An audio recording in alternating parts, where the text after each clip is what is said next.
মায়ের হাতের স্পেশাল দুর্দান্ত স্বাদের সন্দেশ, যার স্বাদ মিষ্টি দোকানের সন্দেশের সাথে তুলনা করা যাবে না।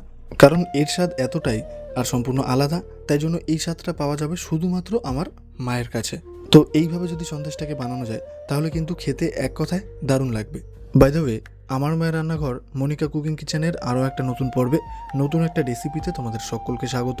আশা করি সবাই খুব ভালো আছো। তো এই আমের সিজনে নতুন একটা স্বাদের সন্দেশ একদমই মিস করা যাবে না।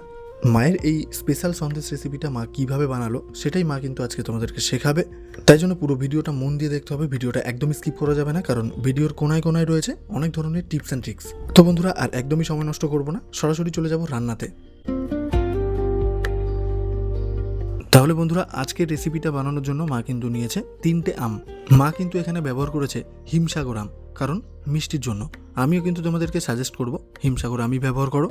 শুরুতেই বলি, শুরু থেকে শেষ অবধি স্টেপ বাই স্টেপ খুব ভালো করে কিন্তু ভিডিওটা ফলো করতে হবে, তাহলে কি হবে, রেসিপিটা একদম প্রপারভাবে শেখা যাবে। প্রথমেই কিন্তু বন্ধুরা 3টে আমই খুব ভালো করে মা ছুলে নেবে। একটা একটা করে আম ছুলে ঠিক এরকমভাবে কেটে কেটে মা থালাতে রেখে দেবে। তো বন্ধুরা, শুরুতেই বলে রাখি, চ্যানেলটাকে সাবস্ক্রাইব করতে কিন্তু একদমই ভুলবে না, কারণ বিভিন্ন ধরনের নতুনত্ব রেসিপি কিন্তু মায়ের চ্যানেলে মা অনবরত পোস্ট করতে থাকে। আর মায়ের যেটা সবথেকে স্পেশাল সেটা হলো সাবেকি রেসিপি, সেটা তো তোমরা পেয়েই যাচ্ছ। তো আমটাকে ভালোভাবে ছুলে এরকমভাবে টুকরো করে কেটে নেবে মা। তারপর কিন্তু মিক্সিং বোলের মধ্যে আমের টুকরোগুলোকে মা নিয়ে নেবে। তবে এখানে কিন্তু কোনো রকম জল মা ব্যবহার করবে না। আজকের রেসিপির জন্য আমের পাল্পটাকে কিন্তু বেশ গাঢ় রাখতে হবে। তো ঢাকনাটা খুলে নিল মা। এবারে তোমাদেরকে দেখাবো যে আমের পাল্পটা কেমন হয়েছে। আজকের রেসিপির জন্য একদম পিওর পাল্প কিন্তু মা তৈরি করে নিয়েছে। দেখতেই পাচ্ছ, মা কিন্তু এখানে কোনো রকম জল ব্যবহার করেনি, আর পাল্পটা কিন্তু বেশ ঘন হয়েছে, সেটা কিন্তু দেখেই বোঝা যাচ্ছে। আমে কিন্তু কোনো রকম আঁশ নেই, দেখতেই পাচ্ছ। তোমরাও ঠিক এরকমই আম নিয়ে নেবে।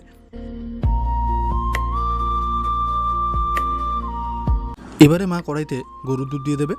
আজকের রেসিপির জন্য মা এখানে 1 কেজি দুধ ব্যবহার করছে। তো এবারে দুধের মধ্যে মা দিয়ে দেবে চিনি। যে বাটিটা দেখতে পাচ্ছ, এই বাটিরই 1 বাটি চিনি আর হাফ বাটি সুজি মা ব্যবহার করবে। যেহেতু আজকের রেসিপিটাই মিষ্টি রেসিপি, তাই মিষ্টি রেসিপিতে মিষ্টি হবে না এটা কিন্তু হতে পারে না, তাই মিষ্টির দিকটা একদম প্রপারভাবে খেয়াল করতে হবে।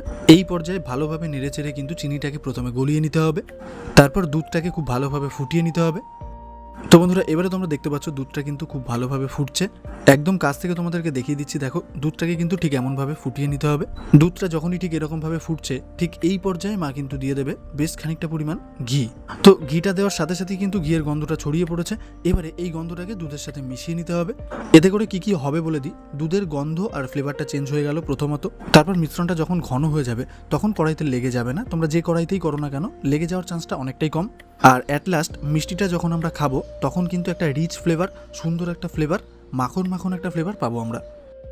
ঠিক এই পর্যায়ে মা কিন্তু দিয়ে দেবে আমের পাল্প।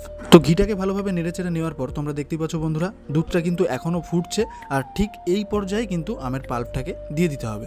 তবে বন্ধুরা, এক্ষেত্রে একটা কথা না বললেই নয়, আমি কিন্তু বারবারই বলি কথাটা, দুধে যে ঘিটা দেওয়া হলো সেটা কিন্তু একদমই অপশনাল। যদি তোমাদের কাছে অ্যাভেলেবেল থাকে তাহলে দেবে, না হলে দেবে না। তবে এই নয় যে দিতেই হবে, সেটা কিন্তু একদমই না। মার বক্তব্য হচ্ছে মায়ের যে রেসিপি সেগুলো যাতে সবাই করতে পারে, সবার জন্য কিন্তু মা রেসিপি বানায়। ঘিটা না দিলেও সন্দেশটা খেতে অতুলনীয় হবে, এতে কোনো সন্দেহ নেই। এবারে কিন্তু কাজ হলো মিশ্রণটাকে খুব ভালোভাবে ঘন করে নিতে হবে। অনবরত নেড়ে চেড়ে কিন্তু মিশ্রণটাকে ঘন করতে হবে।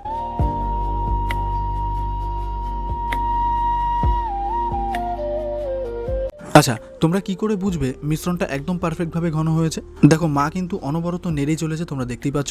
আর এই পর্যায়ে এটাও আমরা বুঝতে পারছি যে মিশ্রণটা আগের তুলনায় কিন্তু পুরোটাই ঘন হয়ে গেছে।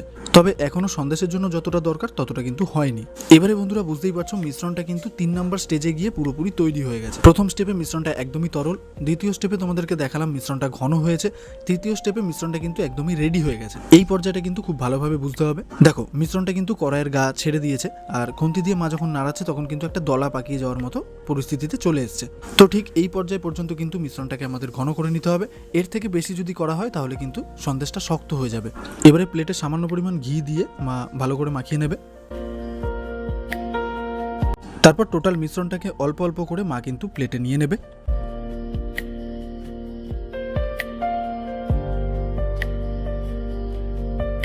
এবারে তোমরা চামচ বা খুন্তি যেটাই ব্যবহার করো না কেন, সেটার মধ্যে সামান্য পরিমাণ ঘি বা তেল মাখিয়ে নিয়ে সেটা দিয়ে কিন্তু মিশ্রণটাকে প্লেন করে নিতে হবে, ঠিক যেমনভাবে মা করছে দেখতে পাচ্ছ। এবারে বন্ধুরা, একটু ভালোভাবে খেয়াল করলেই বুঝতে পারবে আমাদের ট্রের যে ঘনত্বটা, সেই ঘনত্বটা অনুযায়ী কিন্তু সন্দেশটা মোটা হবে। তো বন্ধুরা, দেখতেই পাচ্ছ পুরো ট্রেতে কিন্তু মা মিশ্রণটাকে ভালোভাবে সেট করে নিয়েছে। ঠিক এরকমভাবে তোমরাও সেট করে নেবে। তোমরা যে কোনো পাত্রে করতে পারো, তবে এরকম ট্রে থাকলে সুবিধা হবে। আচ্ছা, এবারে কিন্তু ওপর দিয়ে ছড়িয়ে দেবে মা বাদামের গুঁড়ো, মানে চীনা বাদামের গুঁড়ো এখানে মা ব্যবহার করছে। তোমরা চাইলে কাজু, কিশমিশ, চেরি, মানে যে যেরকমভাবে পারবে সেরকমভাবে সৌন্দর্য করতে পারো, ডেকোরেশন করতে পারো। এবারে কিন্তু সন্দেশের ট্রেটাকে মা ফ্রিজে রেখে দেবে। তারপর কিন্তু আবারও চামচ দিয়ে বাদামগুলোকে একটু ঠেসে দেবে মা, যাতে সন্দেশের গায়ে বাদামগুলো ভালোভাবে লেগে থাকে, উঠে না যায়। তাই জন্য মা ভালোভাবে ঠেসে দিচ্ছে।